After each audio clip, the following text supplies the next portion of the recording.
حضرت سیدنا عبدالرحمن ابن عوف کہتے ہیں میں حضور کے ساتھ تھا، ہم مسجد نبی سے نکلے تو سامنے ایک باغ آیا، حضور فٹافٹ گئے اور باغ میں سر سجدے میں رکھ دیا، دیر تک حضور نے سجدہ کیا، اتنا لمبا کہ جیسے کسی کی روح پرواز کر گئی۔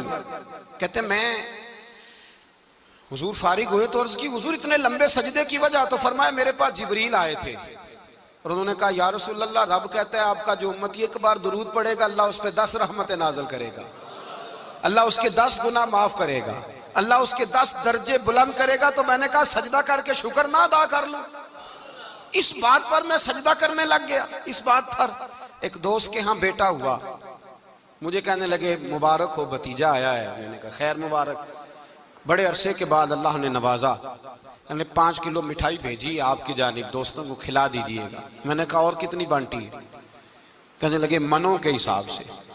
باقی معاملات کیسے؟ کہنے لگے کیا بات ہے، غریبوں کو، مسکینوں کو، لاچاروں کو، سب کو دیا ہے۔ تو میں نے کہا نفل کتنے پڑے؟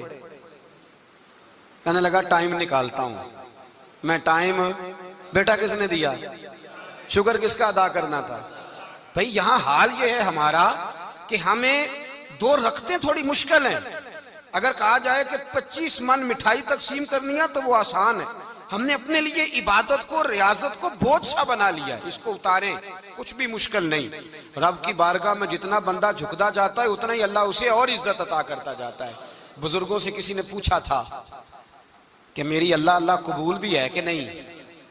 تو وہ کہنے لگے رب کو تیری پہلا سجدہ قبول تھا تو تب اس نے دوسرے کی توفیق دی تھی، اسے تیری فجر قبول تھی تو تجھے زور پڑھنے کی توفیق دی، اس نے تیرا پہلا روزہ قبول کیا تو دوسرا رکھنے کا موقع دیا۔ یہ علامت قبولیت۔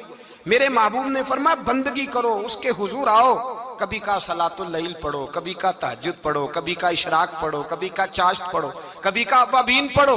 اور میرے مصطفیٰ نے فرمایا ہو سکے تو اٹھ کے تہجد پڑھو، باقی نمازوں پہ رب تمہیں ثواب دے گا۔ اگر تہجد پڑھو گے تو رب تمہاری طرف دیکھ کے مسکرائے گا، جو اس کی شان کے لائق ہے وہ مسکرائے گا۔ مصلی آباد کریں، مصلی آباد کرنے سے روحانی زندگی آباد رہے گی، من کے اندھیرے دور ہوں گے، روح کی کساوتیں دور ہوں گی۔ انسان اللہ سے جڑا ہوتا ہے تو اس کی بندوں کی جانب توجہ ہی کم جاتی ہے۔ حسد کون کر رہا ہے، مخالفت کون کر رہا ہے، جھگڑا کون کر رہا ہے، بغض کون پیدا کر رہا ہے، ان چیزوں سے وہ ویسے ہی بچا رہتا ہے۔ میرے محبوب پاک سید عالم صلی اللہ علیہ وسلم کثرت سے سجدہ کرتے۔ قیامت کے دن حضور شفاعت کس طرح کریں گے؟ سجدہ کر کے 4 سجدے کریں گے حضور۔